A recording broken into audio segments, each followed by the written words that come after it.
Ժողովուրդ օրաթերթը գրում է ազգային անվտանգության ծառայության ծառայողից մինչև Հայաստանի Հանրապետության սննդամթերքի անվտանգության տեսչական մարմնի ղեկավարի տեղակալ, այսպիսին է Տիգրան Պետրոսյանի կենսագրությունը, նա գործող իշխանության այն առաջամարտիկներից է, ով ստանձնեց Տաշիր պիցցա ընկերության մասնաճյուղերի տուգանման գործունեության կասեցման գործընթացը հարյուրավոր մարդկանց թողնելով անգործ։ Ժողովուրդ օրաթերթը պաշտոնական աղբյուրներից տեղեկացավ, որ Տիգրան Պետրոսյանը պաշտոնի է նշանակվել 2024 թվականի նոյեմբերի 26-ին։ Պետրոսյանը պաշտոնը ստանձնելու օրվա դրությամբ ձեռք բերած ունեցվածքի հայտարարագիր էր ներկայացրել, համաձայն որի պաշտոնատար անձը, նրա ընտանիքի անչափահաս անդամները եւ խնամակալության տակ գտնվող անձիկ միասին հայտարարագրել էին 7 գույք, 3 բնակարան, բազմաբնակարան շենքում, 1 ավտոկայանատեղի, 2 հողամաս, 1 անավարտ շինարարություն։ Գույքերը գտնվում են Երևանի տարբեր վարչական շրջաններում, Արմավիրի մարզի Վաղարշապատ համայնքում։ Որպես տրանսպորտային միջոց հայտարարագրել են Ford եւ Mercedes-Benz Magnishi մեքենաներ, համապատասխանաբար 2023 եւ 2024 թվականներին ձեռք բերված։ Պաշտոնի ստանձնման կամ դադարեցման օրվա դրությամբ արկա 4 միլիոն դրամից կամ դրան համարժեք արտարժույթից ավելի արժեք ունեցող գույքերից հայտարարագրվել է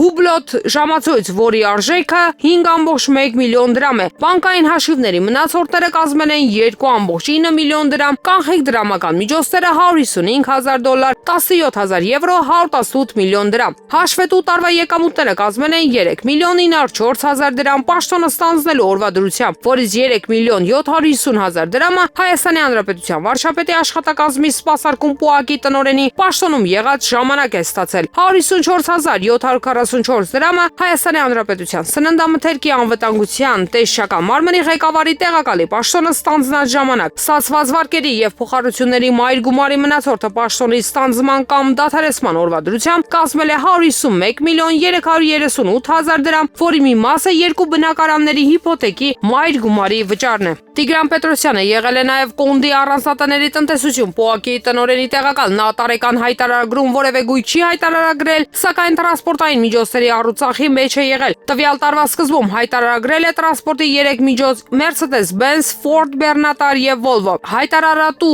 տարում Mercedes-Benz Magnishi մեքենան Պետրոսյանը վաճառել է 35 միլիոն դրամով եւ ձեռք է բերել նույն Magnishi 39.5 միլիոն արժողությամբ մեքենա։ Հայաստանի Հանրապետության սննդամթերքի անվտանգության տեսչական մարմնի ղեկավարի տեղակալի կանխիկ դրամական միջոցները կազմել են 186 միլիոն դրամ, 86 միլիոն 335,000 դրամ։ Հաշվետու ժամանակահատվածում նա ստացել է 4 միլիոն 699,000 դրամ, որից 3.7 միլիոն դրամը սպասարկում պոակից է, իսկ 949,000 դրամը տեսչական մարմնից։ Ժողովուրդ օրաթերթը գրում է, այսօր ազգային ժողովում նախատեսվում է արտահերթ նստաշրջան, որի մթնոլորտը սփորձագետների եւ կուլիսային աղբյուրների լարված ու բուռն կլինի։ Ժողովուրդ օրաթերթի տեղեկություններով երկրի վարչապետ Նիկոլ Փաշինյանը հրանգել է քաղաքացիական պայմանագիր խմբակցության պատգամավորներին ազատել թե մտքերը, թե ձեռքերը բառացիորեն եւ կտրուկ ու անմիջապես հակադարձել յուրաքանչյուր ընդդիմադիր ելույթի, որը կհնչի նիստի ընթացքում։ Ըստ ազգային ժողովին մոտ կանգնած աղբյուրների իշխող թիմին փոխանցվել է, որ պետք է խստիվ վերահսկեն դալիճում հնչող ցանկացած քննադատություն եւ հարկ եղած դեպքում կոշտ պատասխանեն ընդդիմադիրների ցանկացած հայտարարության։ Նման մոտեցումը քաղաքական վերլուծաբանների խոսում է այն մասին, որ կառավարական շրջանակները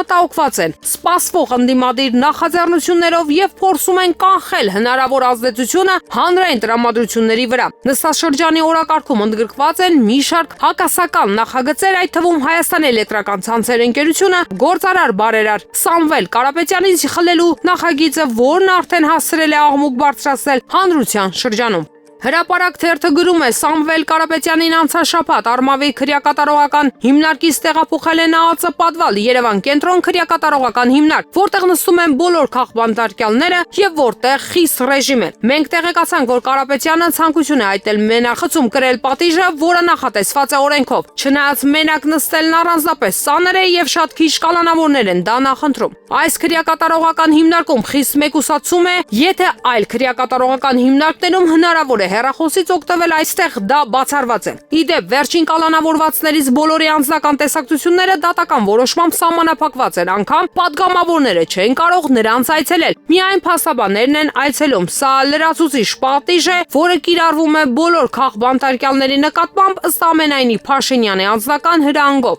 ԱԱԾ քրեակատարողական հիմնարկում իդեպ խցերի թիվն այնքան էլ շատ չէ։ Դրանք մոտ 2 տասյակի չափ են։ Այս կալանավայրում են նստել Ռոբերտ Քոչարյանը, Մանվել Գրիգորյանը, Դավիթ Տոնոյանը եւ ուրիշներ։ Երկու սրբազանները Միքայել Աճապահյանն ու Բագրատ Գալստանյանն էլ նույն խցում են։ Ըստ փաստաբանների սա պրասլուշկի նպատակով է արվել։ Փաստորաթերթը գրում է հայ առաքելական եկեղեցուն Նիկոլ Փաշինյանի հայտարարած պատերազմի այս փուլում ակնհայտ դարձավ ամետ ուժերը միակամ են ընդդեմ հակաեկեղեցականության ու հակահայկականության։ Սա մեր տեղեկություններով ավելի է նյարդայնացնում Նիկոլ Փաշինյանին, որը նպատակ ունի թույլատրել հայ առաքելական եկեղեցին գրավել նաև այս միակ կառույցը, որը չի կարողացել իրենով անել, կաթողիկոս դարձնել մեկին, որը հլու հնազանդ կլինի այն ամենի հանդեպ, ինչ անում է երկրի ու պետության հետ Նիկոլ Փաշինյանը։ Այս ճանապարհին նա փորձում է մի կողմից պարակտում մտցնել եկեղեցու, մյուս կողմից գտնել աբիժնիկներ, որոնք այս կամ այն պատճառով նեղացած են կաթողիկոսից։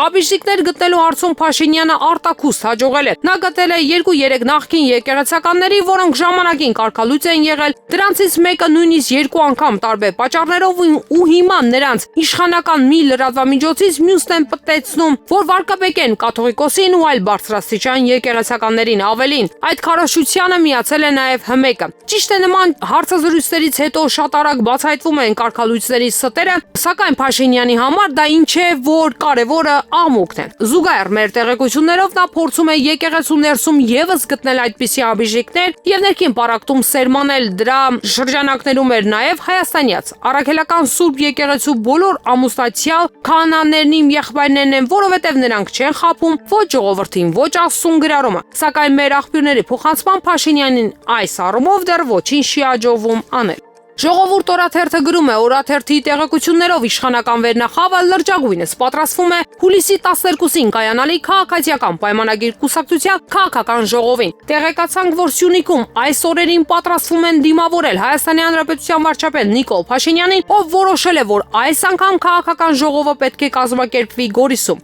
ԿՊԱ-մերձ մեր աղբյուրները փոխանցում են, որ Փաշինյանն է վարելու ժողովը։ Մեր աղբյուրները հայտնում են, որ ողջ ԿՊ-ն իր վերնախավով նախարարներ, ազգային ժողովի ԿՊԱ պատգամավորներ, ազգային ժողովի մշտական հանձնաժողովների նախագահներ, տեղակալներ, խմբակցության ղեկավարը, քարտուղարը, մարզպետներ եւ համայնքների ղեկավարներ, ինչպես նաեւ տարածքային խորհուրդների նախագահներ ներկա են լինելու ժողովին։ Տեղեկացանք, որ օրակարգային հարցերից լինելու է 2026 թվականի խորհրդարանական ընտրությունների հարցը, իշխանություն եկեղեցի փոխհարաբերությունները, ինչպես նաեւ սեպտեմբերին սպասվող ԿՊ վարչության նոր կազմի ընտրությունը։ Հրապարակ թերթը գրում է, այսօր մեկնարկող ազգային ժողովի արտահերթ նիստում ներառված է Խոյ եւ Արշապատ համայնքների խոշորացման նախագիծը, որի նպատակը նոյեմբերի 16-ին Էջմիածնում նոր ընտրություններ անելն է։ Էջմիածնի քաղաքապետ Դիանա Գասպարյանի հրաժարականից հետո ԿՊ-ն Էջմիածնում հարմար տեխնացու չունի, ուստի կանգնել են Արմավիրի մարզպետ, մինչ այդ Խոյ համայնքը ղեկավարած Արգիշտի Մեխակյանի վրա։ Սակայն նա Էջմիածին համայնքում այդքան հեղինակություն չունի, ուստի որոշել են մի անգամ արդեն խոշորացված համայնքը նորից խոշորացնել եւ Մեխակյանի նախկին համայնքը Խոյը միացնել Էջմիածնին, որ հաղթանակ կորզել։